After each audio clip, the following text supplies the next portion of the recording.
guys, welcome to JRev. Hey JRev, it's time for the weekly challenge. No.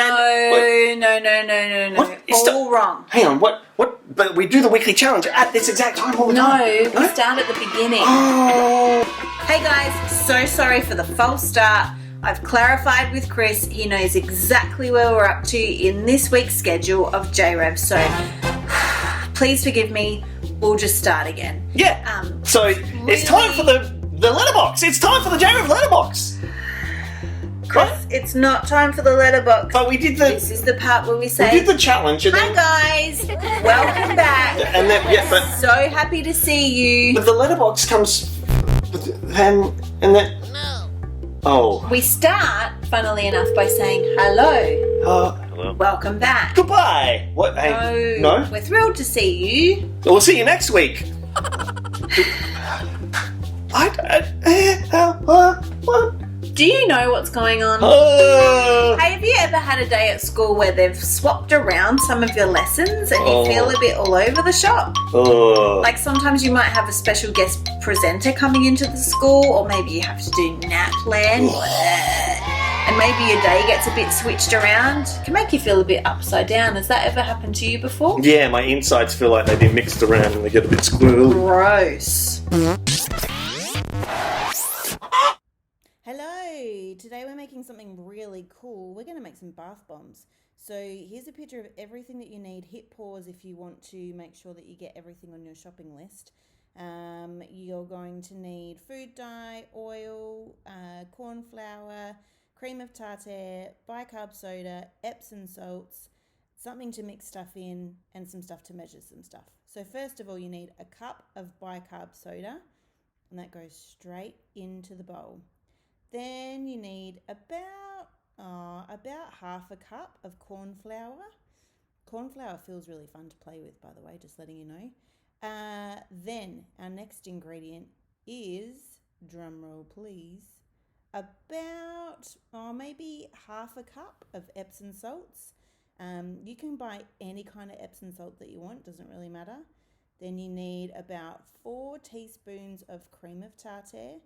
You need 2 teaspoons of oil, a little bit of water, and you can kind of decide how much water you need, and you'll know once you start mixing it. So we're looking for some bath bomb kind of consistency. So at first it will feel a bit like a dry chalk powder. You might need to add a little bit more water. The aim is to get it to all kind of stick together. So yeah, like I've done, I've experimented by picking some up, squeezing it together. If it holds together, great. If it doesn't, if it kind of collapses in your hand, you need a little bit more water. See how that holds together? That's pretty good. Okay, on to our next step. You need something that you can use as a mold. So I have these weird looking things. These are actually ice cube trays. They make big round ball ice cubes, but you could use anything. You might have like a yogurt container. I don't know, you might have a toy with a hollow inside that you could put it in as well. You just need something that will hold it until it sets. So these ice cube trays are cool because they kind of open. So I've created 2 half spheres, which is pretty cool. So I've got them, I'm going to press them down really firmly, and then we just need to leave them to set for about 24 hours. That just helps all the liquids to dry out and for it to become quite firm. And then this is what they look like when they've kind of dried out and they're ready for us to pop out. And here is your completed bath bomb. They make excellent presents for Mother's Day, Christmas, birthdays. Watch them fizz. Here we go. Ooh, so fun. Have fun making some bath bombs.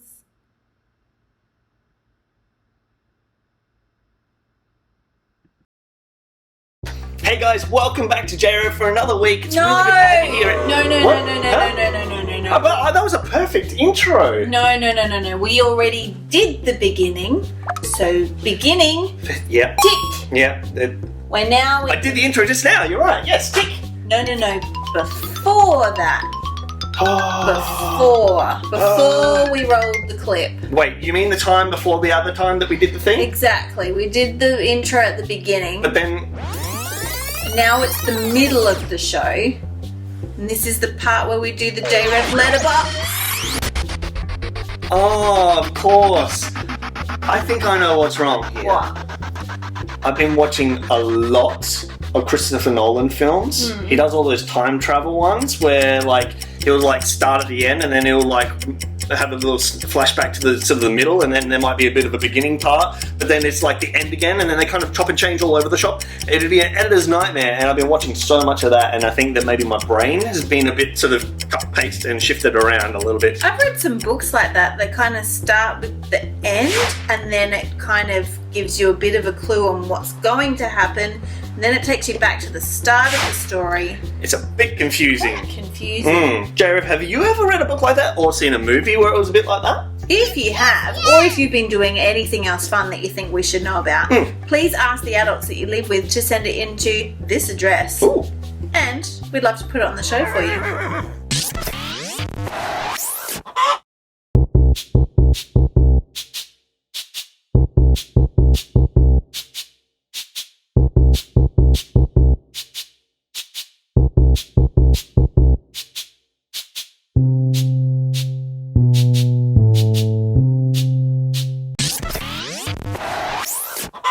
Hey JRev, today we're going to be doing Thumb Wars. Thumb Wars. We're going to have June and Levi versus each other, then we're going to have someone else versus someone else, and then we're going to have the winners play the winners. Let's go. Okay, 3, 2, 1. 1, 2, 3, 4. I say Thumb Wars. You guys can got this. Lucky. June is the winner!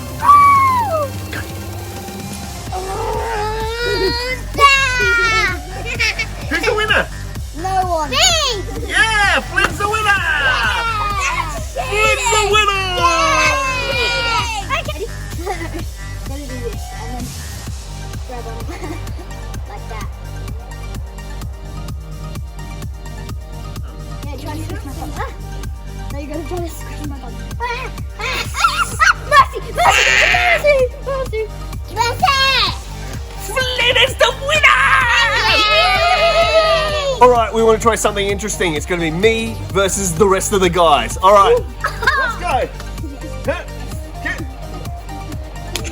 Ready, set, go.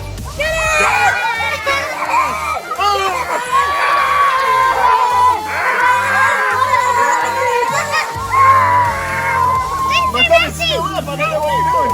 I'm still up. Oh, no! Mercy, mercy, mercy, mercy, mercy. Oh, I didn't win.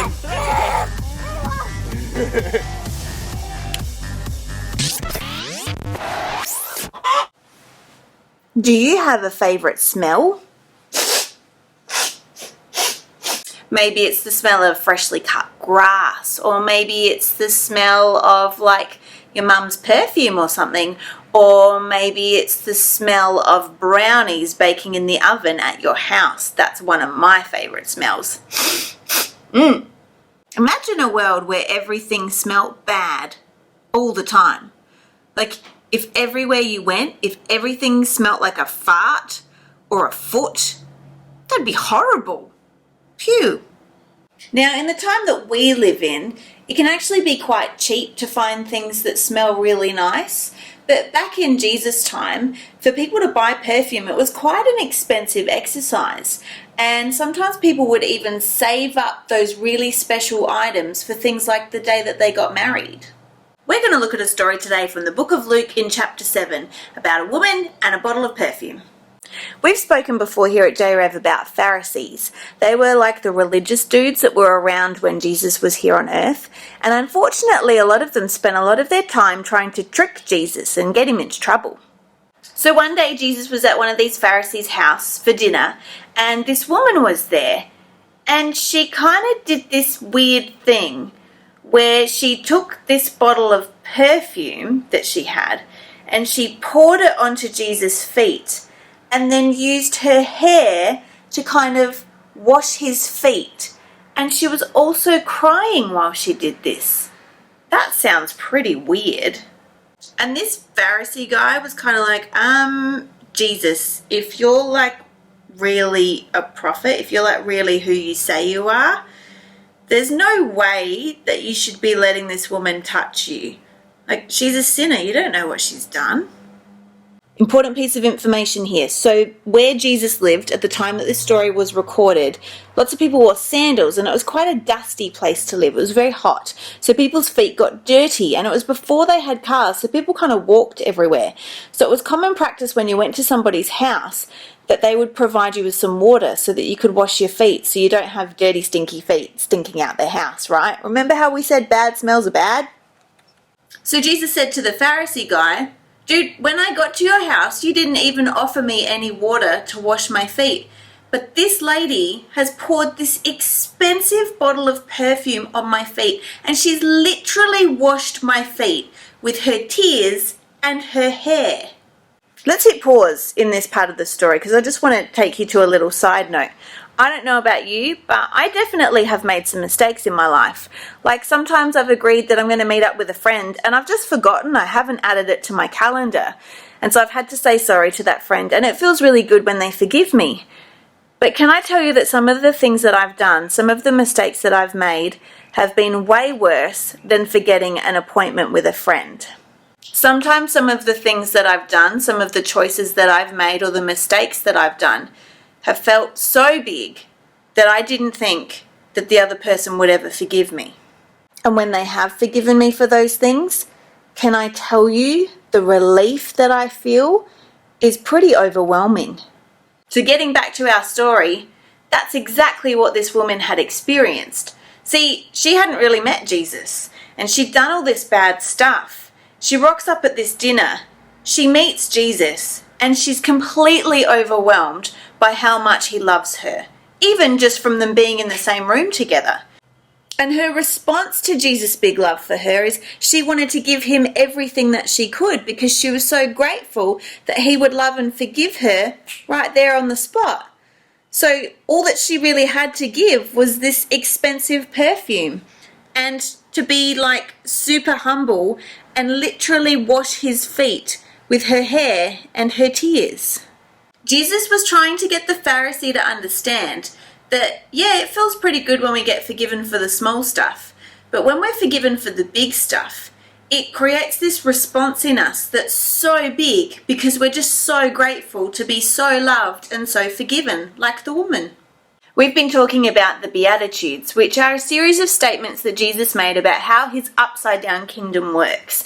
And in Matthew 5, one of the things that Jesus says is, "Blessed are the merciful, for they will be shown mercy."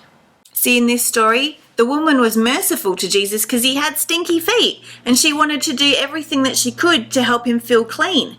But that's because she'd experienced God's love through Jesus and how that had made her heart feel clean. Jesus had showed her mercy, and she wanted to do the same back for him. The good news is, we can receive mercy. Jesus loves us no matter what we've done, and he's already forgiven us. And he asks us to do the same for others. Even when it doesn't make sense. Even when it feels like we should be stubborn and hold a grudge and be like, I don't want to play with you. Jesus doesn't want us to do that. He wants us to forgive because we're forgiven. And do you know what? There is literally nothing that you have ever done or that's been done to you that is too big for Jesus to forgive. In fact, he's already forgiven it. And when we experience that forgiveness, it makes us feel pretty good, and we just kind of want to do the same for everyone else because we want them to feel forgiven and really good too. So if you don't remember anything else from today, I want you to remember this. In God's upside down kingdom, we are shown mercy, so let's show it to others. So let's pray and thank Jesus for forgiving us. Dear Jesus, we thank you that there's nothing that we've done or that's been done to us that's too big for you to forgive. We thank you that you always love us and that you always forgive us. Help us to do the same for others. Amen.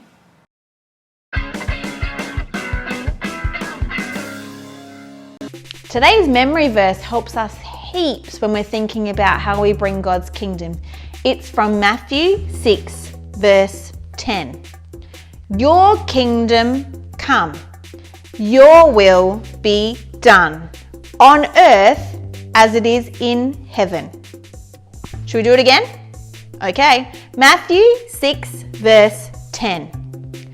Your kingdom come. Your will be done on earth as it is in heaven. Okay, again, my humblest apologies. Chris has been totally out of whack. I think it's because yesterday at school we did have someone come in to run like a sports clinic, and I think his brain got a bit fried about where in the week he was up to and where in the day he was up to, and it's all just been a bit much. Anyway, I think we're back on track. So it's the cold now, open, yes. We're supposed to be doing like a weird, silly kind of grab thing, and then we can like do a pose that we can use as the thumbnail on YouTube. Is that no? No. That's not the time for the weekly challenge. Ah, of course. I got the first, the last first. Yep. I get you now. I'm on the exact same page. Don't you worry. Don't you fret. I'm not sure that you are, so I think I might do the challenge. Okay, what's the challenge? Today's challenge is be a good Samaritan.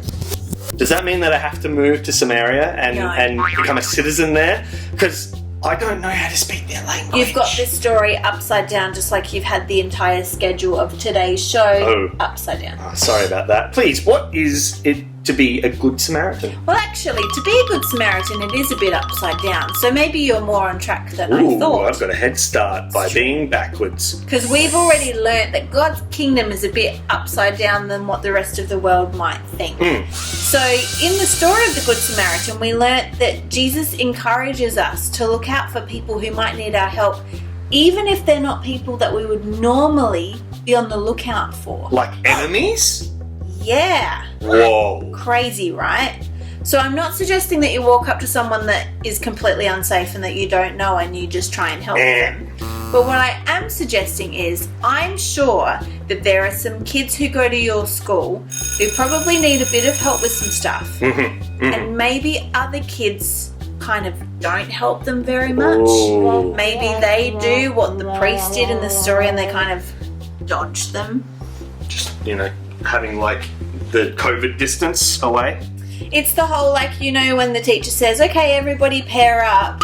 And we all know that there's usually one or two people in our class who get chosen last. Yeah. Am I right? And then they have to partner with the teacher, and that's always a little bit embarrassing. Yeah, so I'm suggesting this week be a good Samaritan in that scenario. Choose someone first who wouldn't normally get chosen. Yeah, because they don't normally get the choice. So you can always hang out with your friends other times. Yeah, like recess and lunchtime. Yeah. Speaking of recess and lunchtime, that's a great time to be looking out for someone who maybe needs a little bit of help getting included in a game. Maybe it's someone who doesn't have a ton of friends. Maybe it's someone that made a mistake a while ago and it's taken them a long time to build trust back with people. Maybe invite them to play with you. Yeah. And you can always be near the yard duty teacher if you're not sure how it's going to go, so that they can help to support you if you need some help. That's a great idea. Yeah, because Jesus wants us to be able to be friends with everyone, and part of living out this upside down kingdom story is trying to be our best version of Jesus that we can be. Yeah. JRev, I think it's time that we actually start shooting JRev today. So, Sarah, have we got everything? Have we got the lights set up? Can you get the boom mic to maybe move over there, and then we can start shooting for the day. So, I think we'll just end the show here. I'm just going to cut my losses. I'm so sorry, guys. We love you. We'll see you next time. Bye. Yep, that's not clipping. That's good.